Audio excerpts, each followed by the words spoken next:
ஆன்மீக அன்பர்கள் அத்தனை பேருக்கும் தெய்வநாயக சிவபாதமாகிய நான் எங்களுடைய கேஜி சிவம்பிளக் என்கின்ற யூடியூப் சேனல் வாயிலாக மீண்டும் ஒரு முறை சந்திப்பதில் மனநிறைவடைகின்றோம். கடந்த காணொளிகளுக்கு தொடர்ச்சியாக நீங்கள் வழங்கி வருகின்ற ஆதரவிற்கு எங்களுடைய மனமார்ந்த நன்றிகளை இந்த வேளையில் நாங்கள் தெரிவித்துக் கொள்கிறோம். குறிப்பாக பல்வேறுபட்ட காணொளிகள் சமூக வலைத்தளங்களில் வலம் வந்தாலும் கூட நாங்கள் ஆத்மீக சிந்தனை சார்ந்த மகாபாரத போக்கினை தொடர் கதையாக நுணுக்கமாக மிகவும் அனைவராலும் விரும்பத்தக்க வகையிலே அறிவுபூர்வமாக தொடர்ச்சியாக வழங்கி வருகின்றோம். இன்று நாங்கள் அதன் தொடர்ச்சியாக பகுதி 7க்குரிய தொடர் கதையினை நாங்கள் பார்க்க இருக்கின்றோம். சந்தனு மகாராஜா தேவவிரதனிடம் இளவரச பட்டம் சூட்டி ஆட்சி பொறுப்பை அவரிடம் கையளித்து விட்டு மீளவும் வேட்டையாடுவதற்காக காட்டுக்கு செல்கின்றார்.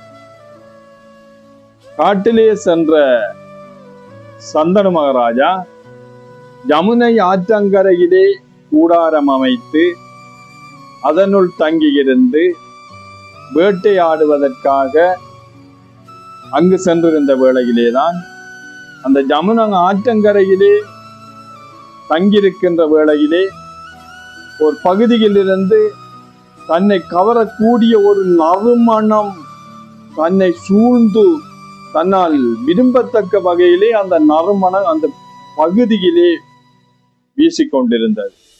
இந்த நறுமணம் எங்கிருந்து வருகின்றது என்பதை பார்ப்பதற்காக அந்த நறுமணம் வருகின்ற பகுதியை நோக்கி சென்றார். அங்கு சென்று பார்க்கின்ற வேளையிலே அந்த நீர்க்கரையிலே ஒரு பரிசல் மீது ஒரு படகின் மீது ஒரு பெண் அமர்ந்திருந்தால் அவளிடம் இருந்துதான் இந்த நறுமணம் வருகின்றது என்பதை இந்த சந்தனு மகாராஜா உணர்ந்து கொண்டார். அவரை கண்டதும் மீளவும் அந்த நறுமணத்திலே உள்வாங்கப்பட்ட இந்த சந்தனு மீளவும் அவளை திருமணம் செய்ய வேண்டும் என்று அவருக்கு அந்த ஆசை வந்தது.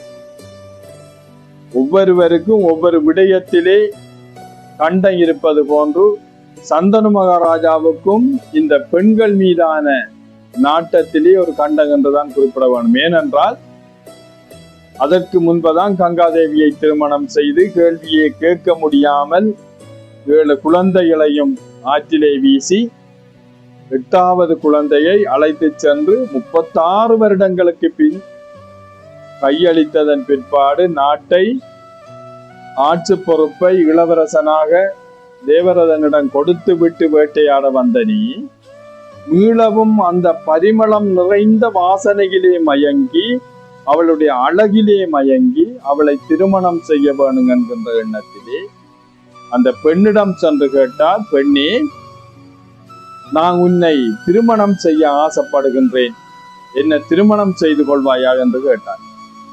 அப்போது அந்த பெண் சொன்னா, அரசே, உங்களை எதிர்த்து கூறுவதற்கு எனக்கு எந்த விதமான இதுவும் இல்லை. ஆனால் எனது தந்தை செம்படவர் தலைவர், மீனவர் தலைவர், அவரிடம் வந்து கேளுங்கள் என கூறிவிட்டு அந்த பெண் சென்று விட்டார்.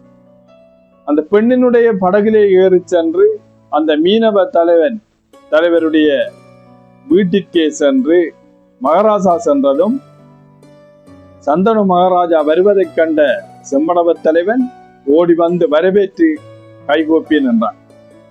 அந்த வேளையிலே குறிப்பிட்டார், இந்த பெண்ணை நான் திருமணம் செய்ய ஆசைப்படுகின்றேன், எனக்கு திருமணம் செய்து வைப்பாயா என்று கேட்டான். அரசே, இமையை மலையை போன்ற உயர்ந்த உங்களுக்கு இந்த மீனவ குலத்திலே சேர்ந்த எங்களுடன் இந்த பெண்ணை கேட்பது நாம் முப்புறவிலே செய்த ஒரு பாக்கியம் என நான் நினைக்கின்றேன். அதை நான் மகிழ்ச்சியாக ஏற்கின்றேன். ஆனால் எனக்கு ஒரு வேண்டுகோள் இருக்கின்றது என்று குறிப்பிட்டார். வேண்டுகோளா? என்ன அது என்று கேட்டார்.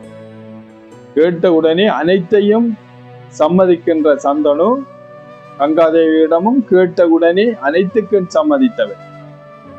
என்னதென்று கேட்டதும் செம்மட தலைவர் சொன்னார், தற்போது இளவரசனாக குருவம்சத்தை ஆட்சி செய்து கொண்டிருக்கின்ற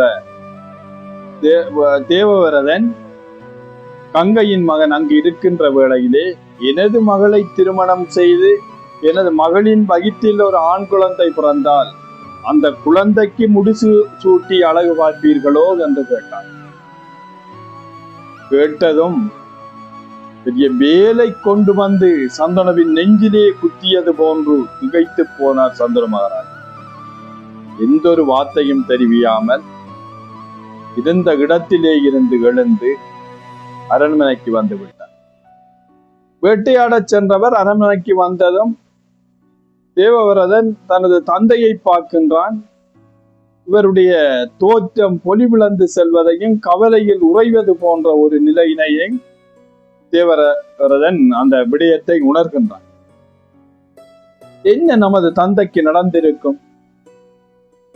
சந்தனு மகாராஜா என்பவர் சாதாரண வடிவு பொருந்தியவர் அல்ல. தென்கடல் பகுதியிலே நிலா ஒளி வருகின்ற வேளையிலே இரவு வேளையில் நீரிலே மின்னுகின்ற நட்சத்திர ஒளியினை போன்றது.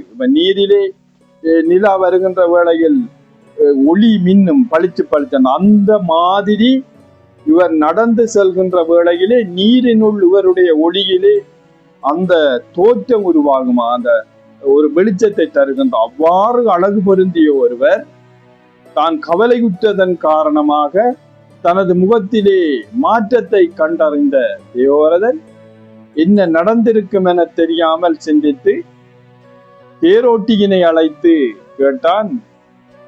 எனது தந்தை வேட்டைக்கு செல்லும் போது நல்லாக இருந்தார், இப்போது அவருடைய நடத்தையிலும் உருவத்திலும் செயற்பாட்டிலும் மாற்றங்கள் தெரிகின்றது. வேட்டைக்கு சென்ற இடத்திலே என்ன நடந்தது என கேட்டான். எப்பவுமே நமக்கான சாரதிகளை, நமது வீட்டிலே வேலை செய்கின்றவர்களை அழைத்து கேட்டால் அனைத்து விடயங்களையும் உளறி விடுவார்கள். அதே போன்று அந்நேரம் தேரோட்டியை கூப்பிட்டு கேட்ட வேளையில் தேரோட்டி சொன்னால் இந்த நடந்த விடயம் முழுவதையும் தேவரதன் முழுமையாக சொன்னார். அங்கு சென்றோம், இவ்வாறு ஒரு பரிமள வாசம் வீசியது. அந்த இடத்திலே சென்ற போது ஒரு பெண் இருந்தால், அது செம்மடவ தலைவனுடைய மகள், தந்தையிடம் கேளுங்கள் என சொன்னதும் நாங்கள் அங்கு சென்று கேட்ட வேளையில் அவர் தேவரதன் என்கின்ற ஒரு இளவரசனாக இருக்கின்ற வேளையில் கங்காவின் மகன் எனது மகளின் வயிற்றில் பிறக்கும் ஆண் குழந்தைக்கு முடிசூட்டி சூட்டி அழகு பார்ப்பீர்களா என மன்னனிடம் கேட்ட வேளையில் மன்னன் எதுவும் கூறாமல் திகைத்து நின்று அவ்வாறே எழுந்து விட்டார்.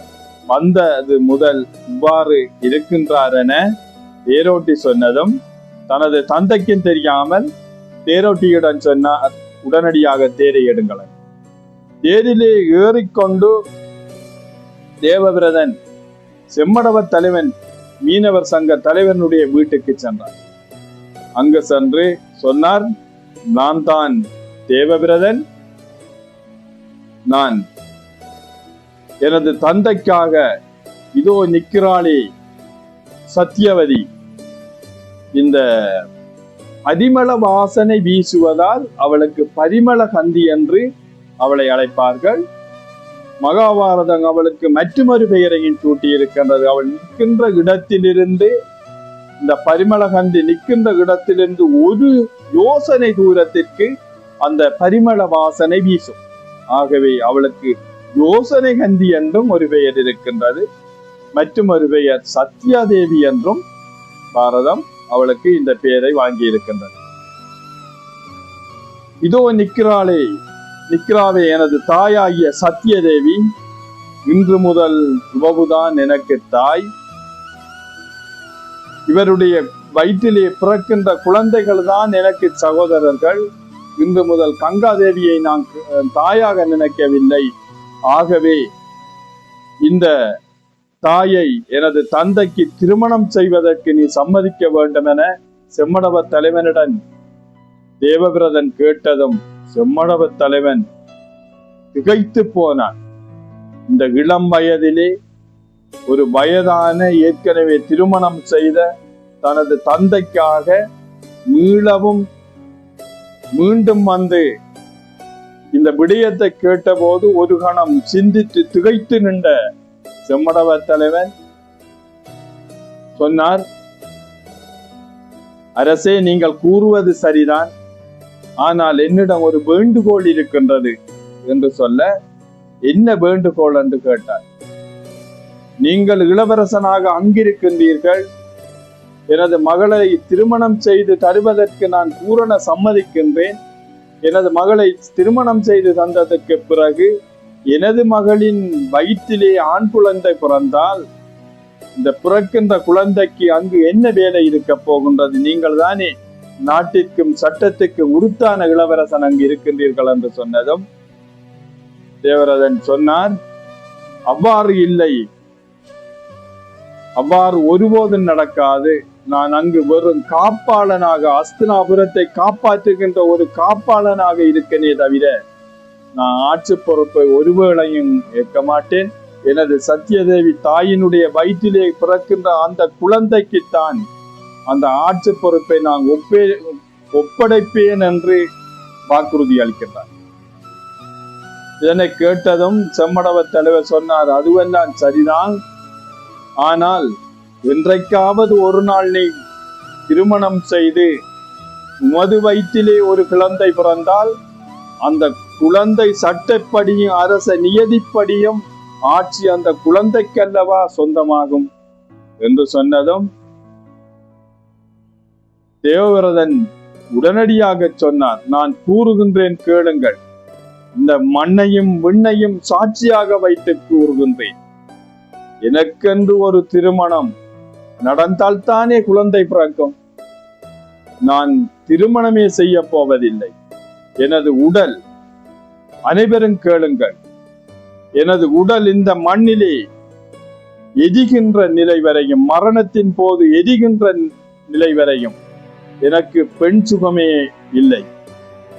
எனது விந்திரியம் என் உயிருடன், என் கட்டையுடன் எரிந்து போகுமே தவிர அதற்கு முன்பதாக ஒரு சொட்டு விந்திரியம் கூட இந்த மண்ணிலே சிந்த போவதில்லை என கூறியதும் விண்ணுலகில் இருந்து பூக்களை சொரிந்து, தேவரதா, இன்று முதல் பீஷ்மா பீஷ்மா பீஷ்மா என்று தேவர்கள் பூமாதி பொன்மாடியாக சொரிந்தார்கள்.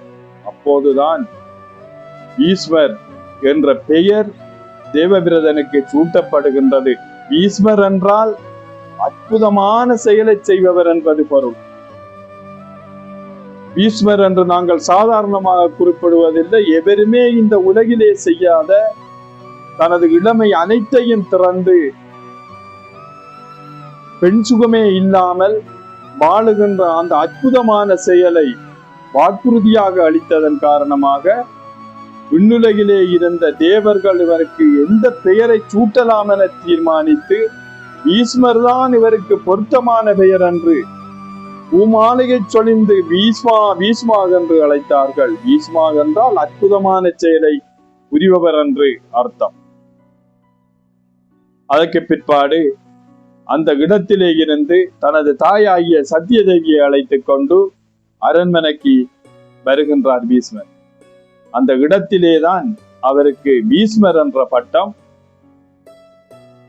தேவர்களாலே சூட்டப்பட்டது. அதைத்தான் நாங்கள் இன்று முதலும் பீஷ்மா பீஷ்மர் என்று அழைத்துக் கொண்டிருக்கின்றோம். அந்த அற்புதமான செயலை புரிந்தவர் அரண்மனைக்கு வந்து தனது தந்தைக்கான திருமண ஏற்பாடுகளை செய்து சத்தியதேவியை திருமணம் முடித்துக் கொடுக்கின்றார். இதனுடைய தொடர் கதையினை அடுத்து வரும் காணொளியிலே நாங்கள் உங்களுக்கு தருவதாக இருக்கின்றோம். ஒரு நீண்ட நேரமாக மகாபாரதத்தை நாங்கள் உங்களுக்கு குறிப்பிட வேண்டும் என்று உளமாற விரும்பினாலும் கூட அனைவரும் விரும்பி பார்க்கக்கூடிய இந்த அவசரமான காலத்திலே வாழுகின்றவர்கள் நீங்கள் பகுதி பகுதியாக தொடர்ச்சியாக பார்ப்பதன் மூலமாக ஒரு அறக்கதையினை, இந்த தர்ம ரீதியான இந்த மகாபாரதம் புகட்டுகின்ற அனைத்து நல்லொழுக்கமிக்க செயற்பாடுகளையும் மிக துல்லியமாகவும் தெளிவாகவும் சிறிதளவும் இல்லாமல் முழுமையாக கற்று இந்த காணொளியிலே நாங்கள் உங்களுக்கு தருவதற்காக இருக்கின்றோம். அனைத்து உள்ளங்களும் எங்களுக்கான ஆதரவை நீங்கள் தாருங்கள்.